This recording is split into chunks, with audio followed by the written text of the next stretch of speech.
नमस्कार। ये आकाशवाणी शिमला है। अब आप प्रभा शर्मा से प्रादेशिक समाचार सुनिए। प्रदेश में भांग की खेती को कानूनी रूप देने की तैयारी है। इसके लिए राज्य सरकार द्वारा राजस्व मंत्री जगत सिंह नेगी की अध्यक्षता में एक कमेटी गठित की गई है। इस कमेटी ने प्रदेश के कई क्षेत्रों का दौरा किया था। इसके अलावा ये कमेटी उत्तराखंड राज्य के दौरे पर भी गई थी। ये कमेटी अब 4 देशों का दौरा करेगी, जहां भांग की खेती चिकित्सा उद्देश्य के लिए की जाती है।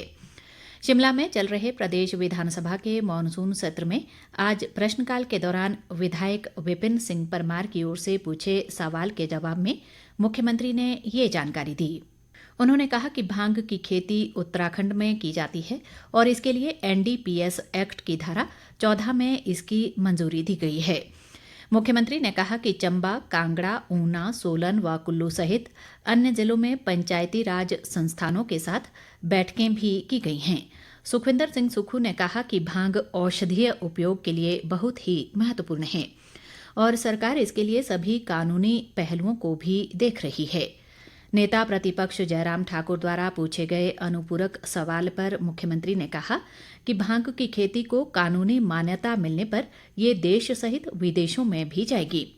उन्होंने कहा कि सरकार इसको लेकर निर्णय लेने से पहले सभी की राय लेगी और सदन को भी अवगत करवाएगी।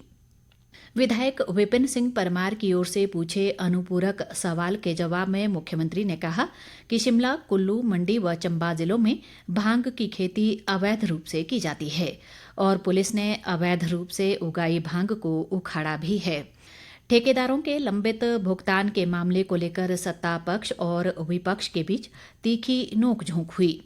भाजपा विधायक रणधीर शर्मा ने वित्तीय वर्ष 2022-23 की अंतिम तिमाही में सरकार ने विभिन्न विभागों के बजट में कितनी कटौती की है का मदवार ब्यौरा मांगा था। इस पर मुख्यमंत्री के जवाब से असंतुष्ट विपक्ष भड़क गया और सत्ता पक्ष व विपक्षी सदस्यों के बीच तीखी नोकझोंक हुई। विधायकों ने पहले सदन में हंगामा किया और इसके बाद वे सदन से उठकर बाहर चले गए। विधानसभा अध्यक्ष कुलदीप सिंह पठानिया ने कहा कि विपक्ष का सदन से बाहर जाना गैर जरूरी है। इस दौरान मुख्यमंत्री ने नेता प्रतिपक्ष को कन्फ्यूज्ड बताया। उन्होंने कहा कि पूर्व सरकार की अंतिम तिमाही का लोक निर्माण विभाग का 171 करोड़ और जल शक्ति विभाग का 143 करोड़ खर्च नहीं हो पाया। इसका मतलब ये नहीं कि खत्म हो गया। उन्होंने कहा कि पूर्व सरकार तिजोरी खाली करके गई, इसलिए व्यवस्था सुधारने में वक्त लग रहा है। विपक्ष को इस तरह चर्चा से नहीं भागना चाहिए। उप मुख्यमंत्री मुकेश अग्निहोत्री ने आज विधानसभा में राज्य की वित्तीय स्थिति पर श्वेत पत्र जारी किया। उन्होंने कहा कि प्रदेश में कांग्रेस सरकार को सत्ता संभालने के साथ 92,774 करोड़ की देनदारियां विरासत में मिली।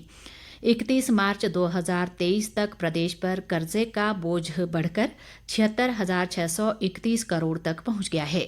उप मुख्यमंत्री द्वारा प्रदेश की वित्तीय स्थिति को लेकर सदन में आंकड़े प्रस्तुत किए जा रहे थे। इस दौरान विपक्ष ने खूब हंगामा किया।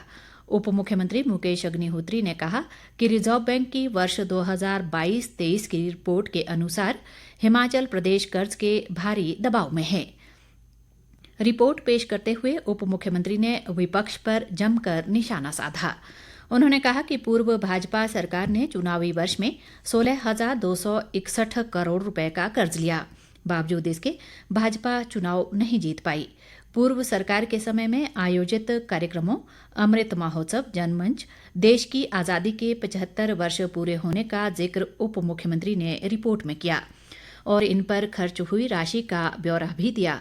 उन्होंने बताया कि अमृत महोत्सव समारोहों पर 7 करोड़ रुपए खर्च किए गए, जबकि रैलियों के लिए पथ परिवहन निगम की बसों को भेजा गया, जिसकी 8.5 करोड़ की देनदारियां अभी लंबित हैं। नेता प्रतिपक्ष जयराम ठाकुर ने सरकार पर गंभीर आरोप लगाते हुए कहा कि सरकार ने सदन में गलत जानकारी देकर गुमराह करने का प्रयास किया है।